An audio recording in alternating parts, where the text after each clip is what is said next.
So it's all for play for still. I think so. Do you want to bet against us?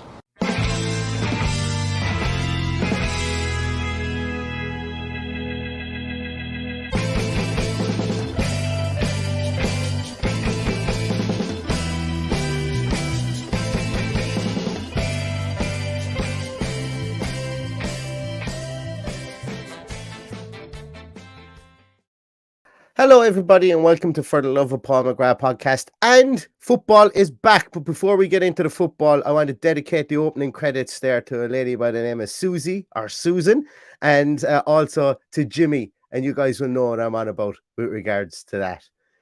So moving swiftly along, Aston Villa play Liverpool this weekend, as we well know. This weekend. Is it a weekend? It's not. It's Monday. Yeah, we'll call Monday the weekend. In Christmas week, Monday is still the weekend. It's a full week-long weekend, I think, around Christmas time. And Aston Villa play Liverpool. And to be honest with you, a game I'm looking forward to.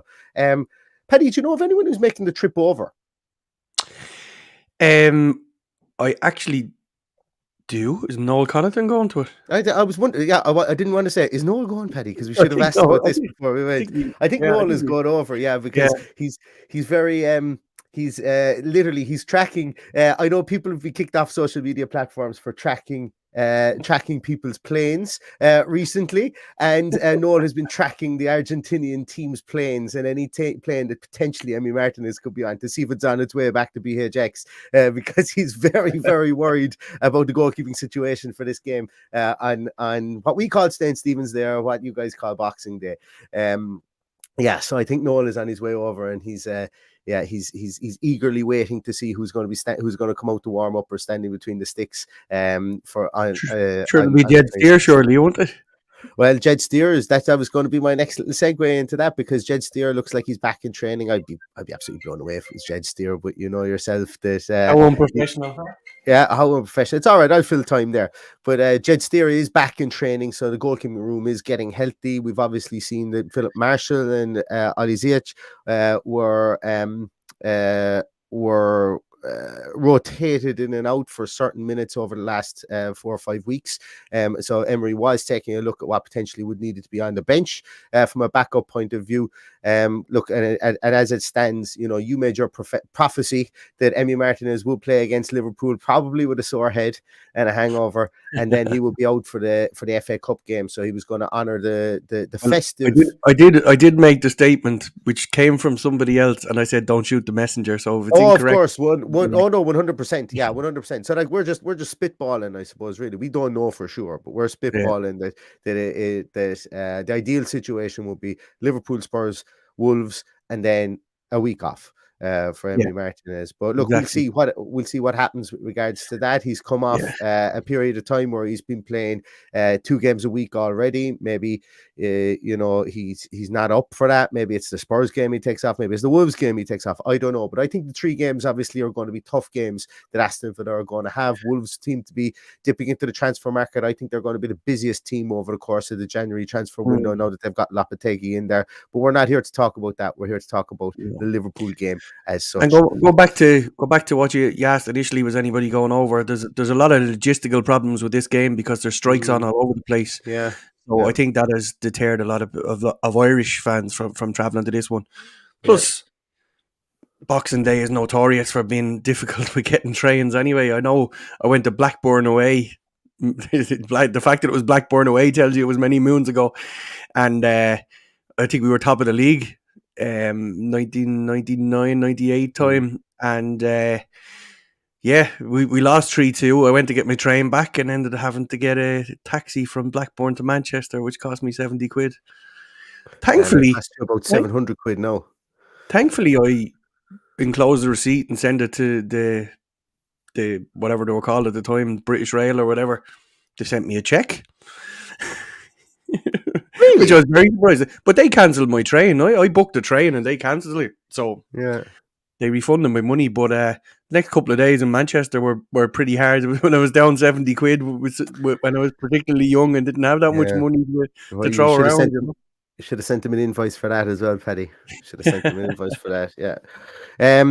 But like as I say, like for me, I don't before I get fired into the wooden box and into in 6 foot under, I hope to go over for a Boxing Day. They are a St. Stephen's Day game, all right.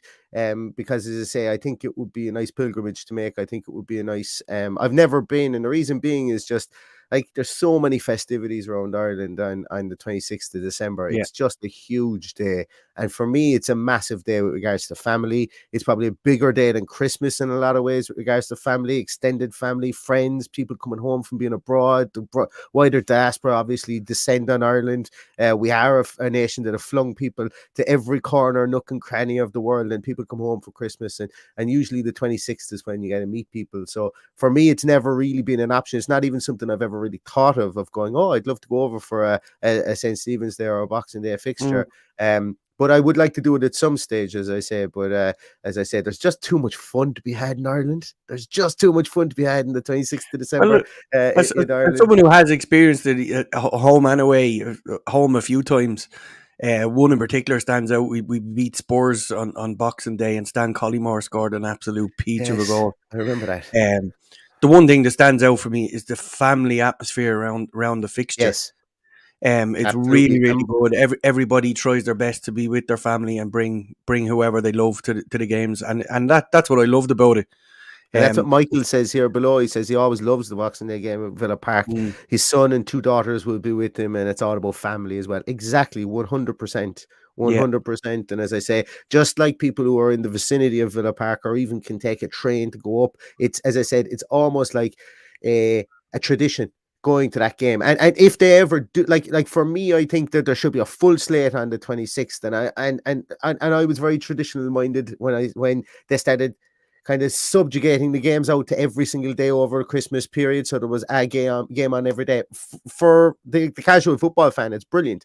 But there's something like, it's almost like FA Cup third round day, the 26th of December, when you have all those games on as well. But I think they've done a pretty decent job of it now. And I think they've found the right balance, but from the trying to keep all the TV companies happy. But as Michael says, getting there with family is a really, really great experience as well. And I'm sure, I hope everyone that's going gets there safe, gets there happy, healthy. Bring the turkey sandwiches or whatever kind of sandwiches that are going to be left over from the day before. And most of all, I hope Aston Villa have a win.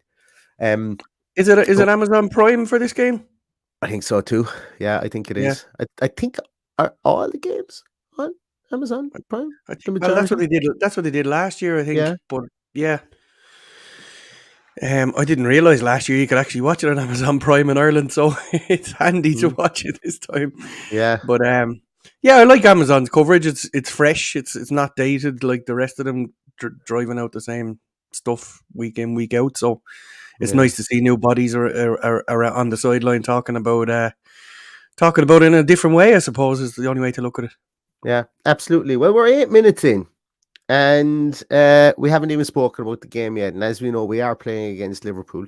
And look, it's going to be really strange. I don't think anybody's going to know what type of lineup we're going to have out. I don't think anybody's going to know what type of lineup Liverpool are going to have out. And this mini off season that we've had here hasn't been particularly kind to Liverpool. They've lost Luis Diaz. Obviously they're going to be without Ibrahim Konate. It looks most likely they will be without him. And who's the other person? Diego Jota is still injured. Curtis Jones is injured, and obviously the loan signing Arthur, the Brazilian midfielder, has very, very sparsely, if even featured for them at all. He's one game. Yeah, he's still out as well. So they're still struggling in midfield for options. Obviously, their strike force was 4 deep regardless. But I suppose let's focus on Liverpool slightly first, because I know there's going to be there's a deeper conversation about Aston Villa to come. But let's focus on Liverpool. Like, they've not really been the Liverpool of last year or the year before this year, but they've had 4 weeks to polish the edges and what they've been doing. But should we, like, obviously we should be going there with hope, but should we have maybe a small bit more hope than we would have maybe had 7-8 weeks ago? I would have thought so. Like, bear in mind, we've had 4 weeks to start working on stuff as well, and although the results haven't been, I know we beat Chelsea, but the results haven't been perfect. over the last couple of weeks, which somebody suggested in the comments there as well. We lost 2-0 at Everton yesterday. I don't read too much into friendlies anymore, and the reason that is because we had such a good preseason and then started the season shockingly. So you can never delve into that too much. Going back to Liverpool, they're not the team they were. They're not firing on all cylinders. Could that change? Absolutely could change on Monday. They could have everything polished, as you say. I'm not expecting them to be totally polished. I'm not expecting them to be the Liverpool of old. And I think we must have a little bit more hope for this one than we usually have. The Liverpool fans are a bit jittery this season. Because of the unpredictable nature, I suppose, of results that they've had. Like they've had some gaudy results that you'd never expect them to have previously. But it's like you've seen the sublime to the ridiculous on Twitter with regards to like Klopp out, which would be absolutely insane if that was to happen. Then obviously, look, and I completely understand that some Liverpool fans are upset about the fact that they didn't go and purchase that all-encompassing midfielder, and that they feel they've needed one since probably Wijnaldum has left the club. They needed that. Somebody who can come in and can offer that something a small bit different. The Liverpool fan base at times can be split between Jordan Henderson and maybe he's a bit old in the tooth, maybe he isn't, and so on and so forth.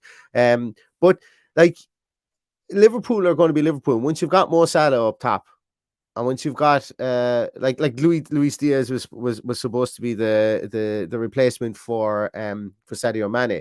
But this is going to bring Darwin Núñez back into the game a small bit more. And a man with a lot to prove. Yes, Darwin and Núñez. I think that's bad news for Aston Villa from the point of view that he's the type of striker that we never seem to really deal with. Traditionally, we don't really seem to deal with. Is he the kind of is he going to be the kind of the radar man that we're going to need to kind of keep an eye on the whole time during this game, do you think? He hasn't shown me enough to suggest that he has the mentality for the Premier League yet. Now, what they've done with him in the last 3 or 4 weeks, we'll never know. But he just doesn't seem to be. He's playing a different league's game, and he's thinking he's getting away with all of these, over the top challenges and elbows and everything else. And he's in the referee's face all the time. That needs to calm down for him to succeed. He needs to just take a chill pill for me. But I'm not particularly worried about him. Obviously that could come back and haunt me. I think him and the other guy's name that's missing. Diaz. I would rather be playing Darwin Núñez than Diaz. He looks more of a player from what we've seen of him. So yes, they're missing Mane. He was always the one that we feared the most. So it's going to be refreshing to be playing Liverpool back in the Premier League since we got back without him, because we haven't yet. Yeah, it's like Paddy, the old adage, if you are playing against Aston Villa and you're down in your luck, or someone's questioning your valor, or someone thinks you can't play in this league, you ultimately end up scoring a double hat trick and kicking on for the rest of the year. And there's a reason Darwin Núñez was an £80 million player. He's a good striker. I don't think he had the most electric World Cup. He actually didn't look like he was too bothered an awful lot in the World Cup.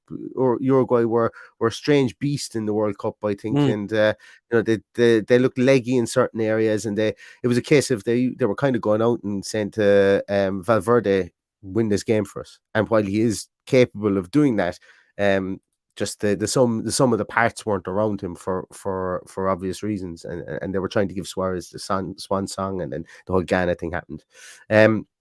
But I think for him it's like we going back to the 2-0 loss against Everton, and when I will bring that into it. And while I agree with you, the friendly matches don't really count from that point of view.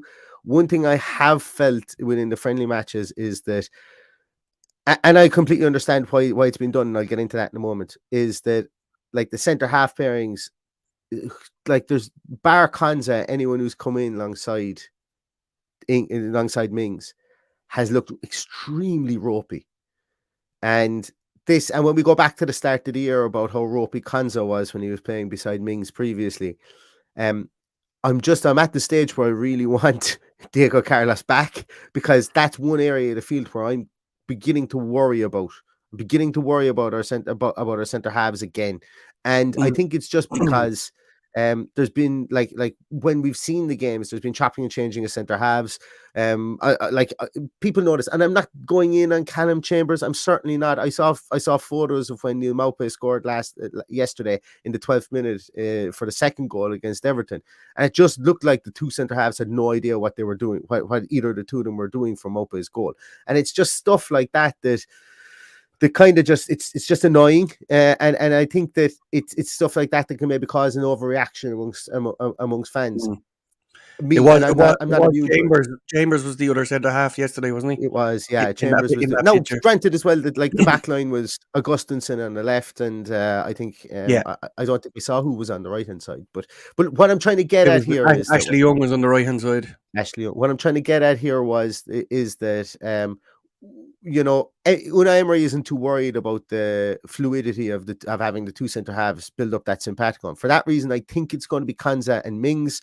But I would be worried if it wasn't just on what I've seen in these friendlies. And plus, I do think that Callum Chambers is the third best centre back we have at best, with Diego Carlos being out, and I just see it maybe as an area that we might want to shore up in the coming transfer window. Maybe not a big superstar in the January transfer. I think he'll spend money, maybe not big money as you say, but I definitely think he will spend money on a player that will definitely bridge that gap and be capable to step in should Mings or Diego Carlos be unavailable. So it's not one I'm particularly worried about.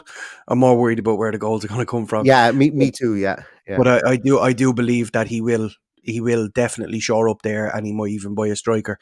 Who knows? He might buy a few. I think a striker will come in. I think even if it's somebody that myself and Paddy, I won't get into it. I won't get into who I was looking at last night and going, do you know what? Why not? Why not? That I might do a podcast on that and take all the slagging that will come my way. But I think a striker will come in, the door, and I think it'll be somebody that will be a compliment more so than. I think it'll be somebody that will make a difference up top for us. But whether somebody comes in at the back, I don't know. Once again, it all depends on Diego Carlos's timeline. But that's why I'm nervous about Darwin Núñez. I'm nervous about him because he's a proper striker, and he's going to look for opportunities to spark into life. He's like there is a question mark over him, like within the Premier League, and as I say, Aston Villa usually help those question marks go away if you are a striker that's down on your luck. So that's just years and years of conditioning to being upset about strikers' performance against us. I think our midfield would be pretty much easy to pick. I think our midfield will probably pick itself, albeit does he go McGinn and Ramsey in those 10 positions? Does he play Bailey up top? Yeah. I don't know. I'm slightly worried about Jacob Ramsey and his fitness. We don't know to what level he's back at. We know he's missed most of this break. Whether that was an opportunity to give him a break, I don't know. So there's been very little talk about injuries and stuff, and I'm sure we'll probably hear from Emery tomorrow or Saturday maybe. It's a worry for me. Obviously I love Jacob Ramsey. He's one of those players that makes me smile. I love to see him on the ball.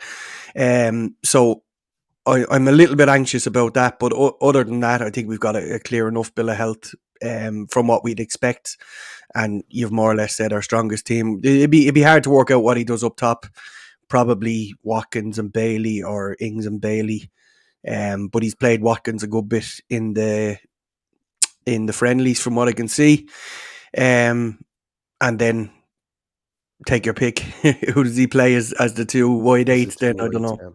Yeah, I think because it's against Liverpool, I think we'll see Ramsey and McGinn. I think Bailey will be used as that impact player, and I think up top we'll see Ings and Watkins, and I think Ings and Watkins will be trying to spread the defenders, whether it's Matip, whether it's Gomez, the plays alongside Van Dijk. It'll be interesting. Like albeit that Virgil van Dijk and Holland didn't make it to the very embers of the World Cup, he didn't have a particularly great World Cup either, No, and absolutely the not. Dutch team were pretty underwhelming from that point of view. So it's just going to be an Yeah. interesting one to see. Like, he still Mm. has miles in his legs, and he would have been taking time off. I don't know. Do you know what? Eric Ten Hag made a great point. He said that these players have been away for 2, 3, 4 weeks, whatever period of time they've been away, but their minds have been immersed in a completely different systems, completely different tactical talks. And while your muscle memory is one thing, he said, you need more than a week if you're an outfield player to come in and to fully have that simpatico, specifically if you're playing in midfield like Liverpool's playing, or a back four Mm. like Liverpool's playing, because you're very much zonal until you don't need to be, kind of with regards to your positioning in that. And if you start misstepping there, you can see people getting behind you, and that's one thing Liverpool really don't tend to let people do, is get in behind them.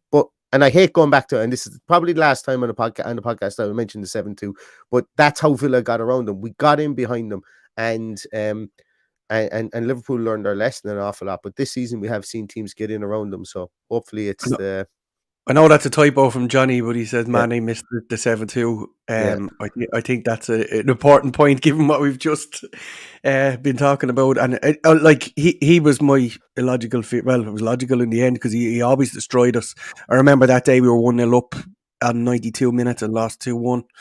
When we returned to the Premier League, he's just got the capability of turning it on against us, and yeah I'm delighted we won't be playing him at Bayern Munich. yeah absolutely.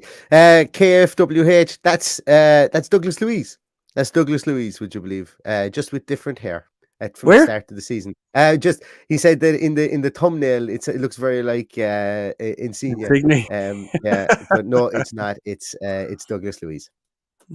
Um, So, Paddy, I suppose. Look, there isn't kind of much more to say about this. It's really an unknown game. It's not even like we can go on first game of the season kind of vibes that we would have from where people have been playing. I firmly believe the friendlies that Aston Villa have played over the course of the last couple of weeks have been very much so getting to know your squad, where you need to plug gaps and everything. Yeah. And look, be honest with you, Emery must have been rubbing his hands together, because no manager gets the opportunity to do this mid-season. He gets this opportunity to do it Oh, 8 yeah. days out from the start of a And transfer window. we've been saying this since the murmurings of Gerrard out started back in Yeah. September, that the perfect time was for the manager to come in just when Emery did. So, the players have all got away. They've all got sun on their back, even the ones at the Yeah. World Cup. It's a nice time of year to get some warm weather training. They should all be in good fettle going into this game. As I said, my only one I'm worried about is Jacob Ramsey. I think Konza will start. I think Konza will be fine. Yeah, so do I. And other than that, I'll be waiting for the team sheet to come out to see, Big man back. how we are. I'm also happy that we have Kamara there, because he can step in between those two centre halves if needed, if we're being overrun. So yeah, I can't see the system changing. It'll be 4-2-2-2. I don't think he'll change it for anybody unless we're men down. So that's what I see happening. I see Luiz being pivotal to us. I see Kamara being pivotal to us in the defensive setup. So there's a lot of ways of looking at it. But yes, I hope rather than expect. But there's no reason why we can't go and get something out of it. If we don't get something out of it, remember that it's still early days. We've a long way to go. There's a few players I would imagine to come in January, and I'm excited. I'm excited for the return, because we'd no vested interest really in the World Cup other than Emi Martinez. Going back to what you said Us about two had no vested yeah, interest really on exactly. Emi Martinez, maybe Matty Yeah. Cash. But like our guys, a lot of our guys went home early. They got a break. They got time on the training pitch with their players, and look, there's no reason why we can't push on and get something out of this. Yeah, I think so too. Nathan, thank you so much for your super chat. Really appreciate that, Nathan. You're a legend, and you always pop onto the live streams, and we really appreciate that. You always pop onto the non-live streams as well, which is really good. I take it Nathan's boss isn't a Villa fan, or he might be a little bit worried that he's watching. And you can still work, and do that at the same time. All right, guys. Paddy actually summed the situation up really well. Look, this could be a first. It's taken me till the 22nd of December to be able to do this, but Paddy summed up the situation very well there, absolutely brilliantly. I can't add anything to that, so I'm going to shut my mouth, and I'm going to end the podcast on that note. But thank you so much to everybody for listening and for watching. We will be back later on. Later on. When I say later on, we will be back later on this week with just a little bit of a Christmas podcast, just a very small one, just myself and Paddy talking about a few things. And then next week, obviously, we will be back with the team sheet tantrum, post matches, and stuff like that. And we're going to try and do a little bit of a roundup of some of our favorite clips over the course of the last season. So I've been going through the blooper reel and the not so blooper reel over the last few days. So I hope you guys enjoy that. That will be out over for the around the New Year weekend as well. So thanks so much everybody for listening. Thanks so much everybody for watching. Here's to an Aston Villa win on the 26th. Hope you all have an absolutely brilliant Christmas. I mean that from the bottom of my heart. If you don't celebrate Christmas, I hope you just have a brilliant weekend, or I hope you have a brilliant Hanukkah, or whatever way you want to celebrate it, with friends, family, and whoever is in your vicinity. I hope everybody is safe. And if you happen to be working all this weekend, you're our hero. Fair play to you. Our hero. Exactly. It's a tough weekend to be away from your family. Absolutely. So we're thinking of you this weekend too. Anybody who's in law enforcement, anybody who works in the NHS or wherever you are, the nurses, Absolutely. the doctors, everything.